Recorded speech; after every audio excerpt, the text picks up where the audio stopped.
Hi, now we are going to start the season 2 on 14th Feb on the Valentine's Day. As we said, be your own Valentine.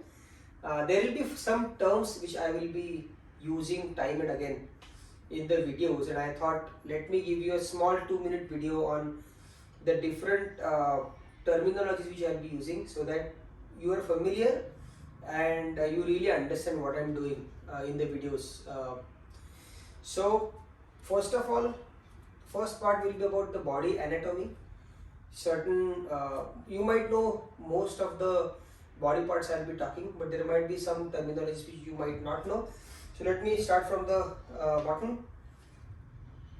So feet are my fingers, okay, and ankle is the back side of my leg. So feet and ankle. So we'll be ruling on feet and ankles as we go forward. Knees, ghutne. When I say lock your knees, locking knees means having zero bend in your knees. So locking knees is full lock.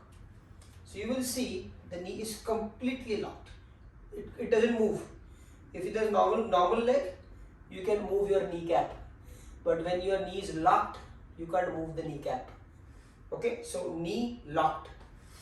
Then we will be talking about hip joint.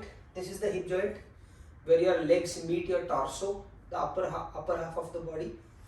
I won't go into the hand, legs, and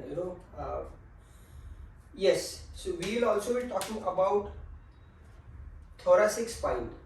So all of us, you would know the spinal cord, the spine, which is in our back. The part of the spine, the upper half, I will say, of our spine is the thoracic spine. So this area near the rib cage is the thoracic spine. So when I say move your thoracic, it's just pure movement of your upper spine in different directions. Okay, the entire body is still, only your thoracic spine is moving. Okay, so this is the thoracic spine. Then very important are the scapula muscles. So if you see on the back side, on the top side of your back, you have two bones here, which is the scapula, right? These are the two scapulas. So when I say protract the scapula, you have to round your back. When I say retract the scapula, you have to arch your back. These movements are initiated from your back. So these are not hand movements. You don't take your hand forward and hand back. You take your scapula forward by rounding your back, and then you take your scapula back by arching your back, right? So this is protraction, this is retraction. Movement initiated from your back, okay, initiated from your back. Similarly, you have elevation of the scapula, depression of the scapula. Again, this movement should not be from your shoulders, not initiated from shoulder. The back should initiate. So be very, very mindful of this movement. You should be able to articulate back movement.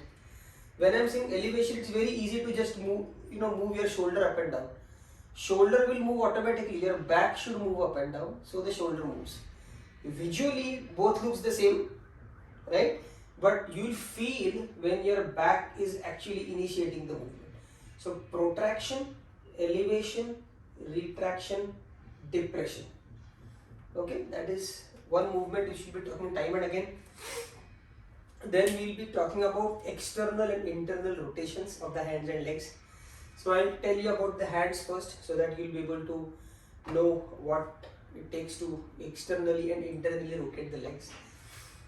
When you are so these are exercises to loosen your shoulder joint and your hip joint. Okay, so you have to start the movement from your bicep. So it's easy to move your hand again both ways. You don't move your hand from your palms or from your elbow. The movement starts from the bicep. So you first turn the bicep. If you see, my forearm and palms are not moving. You turn the bicep, reach the range where you can no more turn your bicep anymore. You have reached your end range, right? Then start turning your forearm and then your fingers. and the wrist till the wrist also reaches the end range. Then turn the bicep inward, other way around. Again the bicep first. Once you reach your end range, then the forearm, then the wrist, then the fingers. So if you look at my thumb position, external rotation means my thumb is going outside. Internal rotation is thumb is coming inside, right? So external rotation of arms is this, internal rotation is this. Similarly for your legs, external rotation is this, again movement from thighs, not from your foot, not just this, movement from thighs, external, internal, external, internal. Okay, so these are the few concepts, just imbibe. I think most important are scapula and external internal rotations. Others is typically fine, but just know your body. The base of yoga is articulation, and when I say articulation, you should be able to choose to move a part of your body in silo. So how should I say? So if I have to move my neck or you move my hip, many times when you have to move your hip, you move the whole body, right? If I have to move only my hip, I should have the ability to only move my hip without really moving my upper body. So just moving my hip, whatever the range is, right? So the core muscles get engaged, your pelvic muscles get engaged, your glutes get engaged, right? Similarly, it can be for your arm. When I have to rotate the arm, I should not be moving fully. The range may be less, but only my joint will move. Only the whole body remains absolutely still. So the basic concept of yoga is articulation of parts of your body, right? And then once you get that body awareness, your yoga positions will improve drastically. Okay, so good luck. Try to see this video at least 2 times before you start your season. Those who have been part of season 1 already know about this. So the newbies, watch this video at least a couple of times. Bye bye.